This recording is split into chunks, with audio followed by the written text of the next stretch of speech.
Copeland with spike in hand. He's going to go to the head.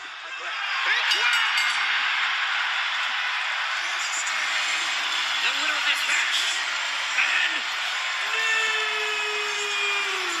TNT champion, the Rated R superstar, Adam Copeland. It was a battle that raged all across the arena here in Toronto.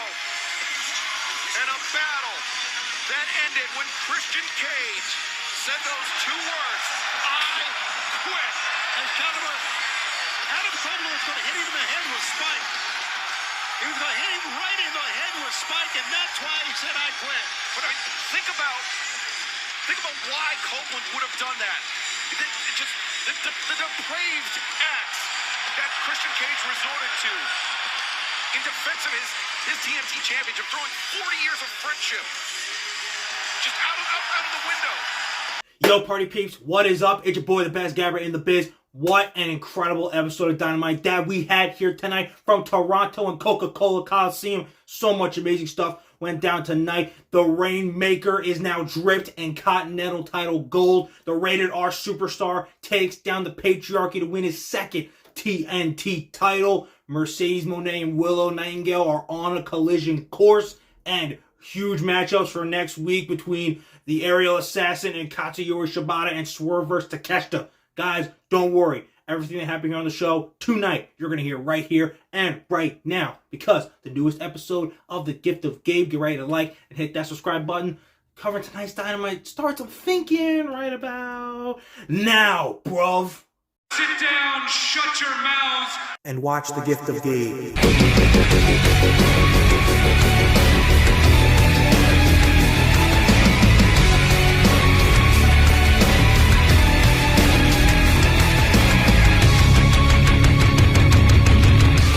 Okay, guys, so let's get into the women for tonight. We kick things off with the CEO, Mercedes Monet, talking about how she got business here in AEW, but most importantly for right now, she's going to start off with some unfinished business between her and Willow Nightingale. Now, she talked about how she also laid out the TBS champ Julia Hart and Sky Blue last week, which led to them coming out and, you know, having to have Chris Statlander and Willow Nightingale even the numbers. By the way, just finished that amazing street fight on Rampage. Absolutely great. Women in AEW know how to do their effing street fights. It's like Rents do every time. But Willow looked like she was holding up the chair to Mercedes, and Mercedes was like, whoa, you're going to hit me with that? You're going to hit me with that? First things first, I don't think they'll turn Willow heel. She's too great as a face. I definitely don't think I think Chris is going to be ends up being the one to turn heel, because she's the one that keeps losing these matches, like she just lost in the street fight tonight, while Willow keeps winning. I think it's going to, drive her to turn heel. So my real question right now is, they're obviously doing Willow versus Mercedes as her first feud. But my question is, Willow is the best person to be dethroning Julia Hart for the TBS title. And I feel like that should be happening at Dynasty. So are they going to do something like, kind of like the Okada situation where he fought Eddie and we'll have an opponent later on at Dynasty? I'll get to that later. Are they going to have Mercedes and Willow fight like in a couple weeks on Dynamite, maybe like 2 weeks in her AEW debut, and have Mercedes go over her, and then have Willow go on to become champion at Dynasty against Julia Hart? Maybe that could be the direction they're going. I mean, honestly, I'm down. It's going to be a great match. I still believe Willow is the next TBS champion. Mercedes Monet is going to go on a whole tear and eventually become AEW Women's World Champion. And I guarantee, I said it before and I will say again, she will be the one half of the first ever women's main event in AEW pay-per-view history later on this year. But yo, we're only in the second week of the Monet era, and dudes, we are cooking, because we have the one, the only CEO, Mercedes Monet. Okay, you guys, speaking of rain, how about we talk about the Rainmaker? Kazuchika Okada is now dripping in singles gold. The fastest literal rising star in AEW history. He's only been here officially as an active member of the AEW roster for like 2 weeks, and he already has championship gold to bring back to the elite. He defeated Eddie Kingston, took the Continental Championship. Now Eddie only has 2 belts. Once again, Eddie, you're a great Triple Crown champion. Absolutely. You showcase why someday you will be I guarantee, I can't wait for it, you will be AEW World Champion. And God, will that be a moment. But right now, we are in the moment of Kazuchika Okada, the Rainmaker. His era as the new Continental Champion has now officially begun. And like I mentioned before, I said it, that Okada had to fight Eddie tonight because they had teased it earlier on, and we got it basically made official tonight. Okada wins the championship, and whose music hits? Bam! It's the Bastard Pack. He said he wanted to cause him trouble. What better way to cause trouble than to attack one of the most powerful men in AEW right now, because he's the Continental Champion, because he's the Rainmaker, because he's the member of the Elite, because he's that guy, Kazuchika Okada.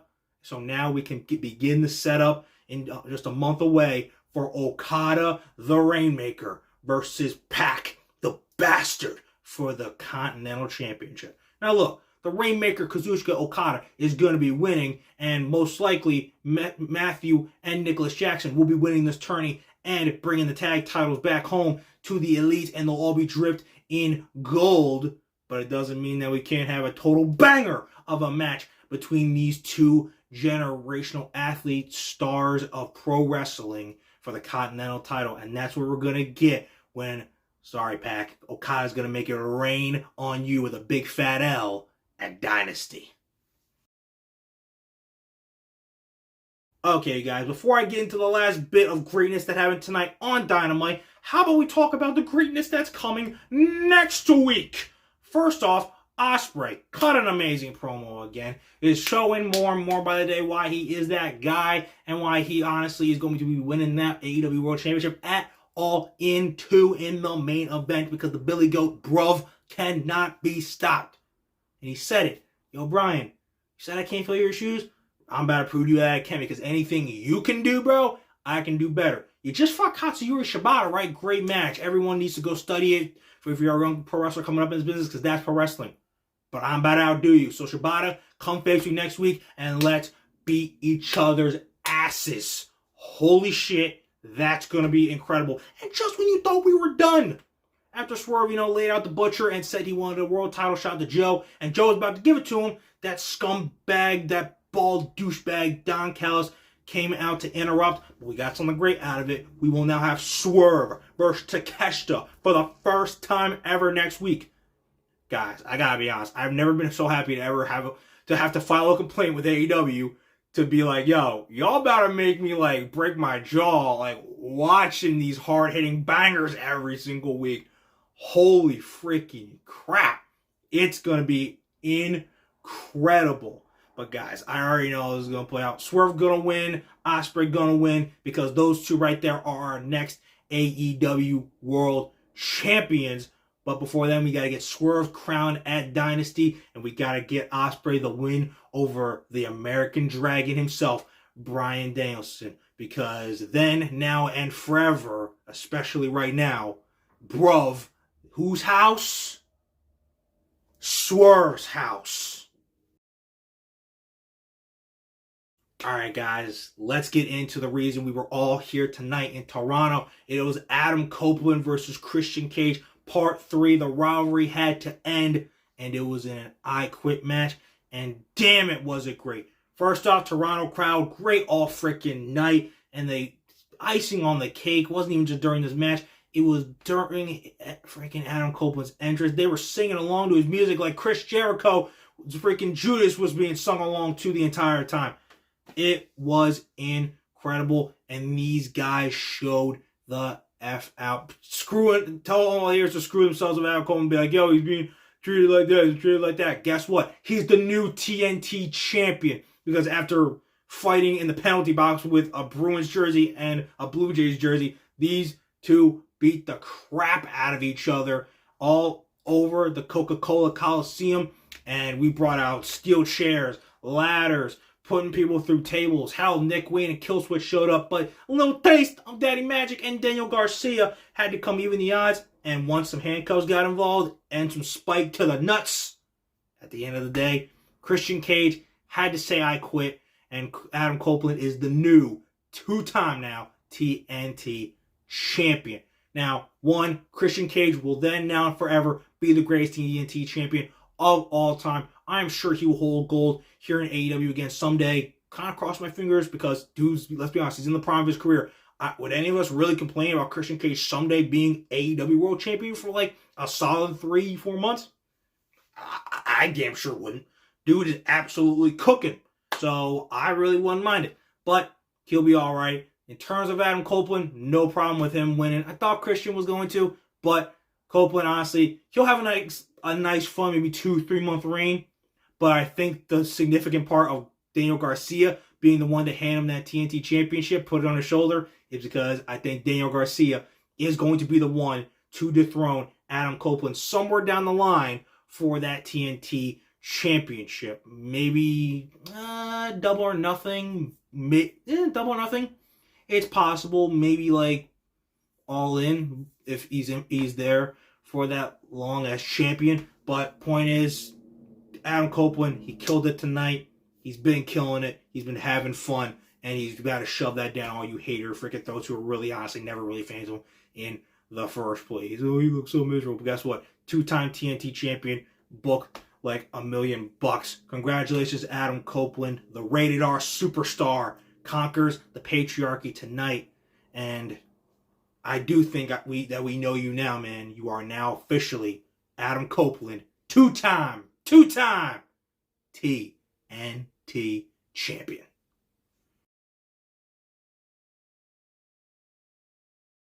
Okay, you guys, that is Dynamite. We are done. Ski. Put it in the rearview mirror. We are done. We are just over a month out from Dynasty. So much great matches already confirmed, like Osprey versus Danielson, and future matchups like the Tag Team Tourney Finals, which is going to be won by the Elite Matthew and Nicholas Jackson, and then Swerve versus Samoa Joe, and God, so much freaking more, like, oh yeah, Okada versus Pac. But bigger picture, right before then, we are 17 days away from WrestleMania 40, and the next stop is this Friday night SmackDown, where Cody Rhodes and Roman Reigns are each showing up alone, wink wink, to have a face-to-face confrontation to talk about how Cody this time will finish the story, but how Roman believes that this time he's going to smash Cody Rhodes and put him to the ground in the dirt, to the back of the line forever, once and for all, and burn his book of finishing the story all to ashes.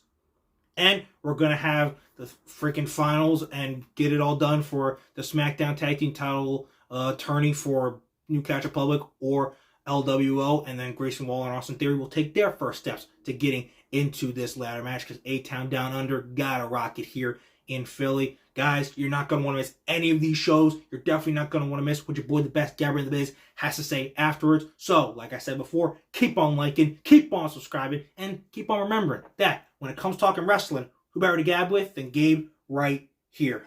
Okay, you guys, hope you enjoyed the show. And Friday, it is a new day, as we will be 15 days away from the biggest WrestleMania of all time. But until then, deuces fuses, you guys, and I will see you after SmackDown on Friday.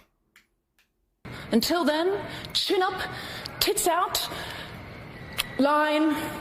Watch The Gift of Gabe. Darling, that is my part, and now you've ruined the moment.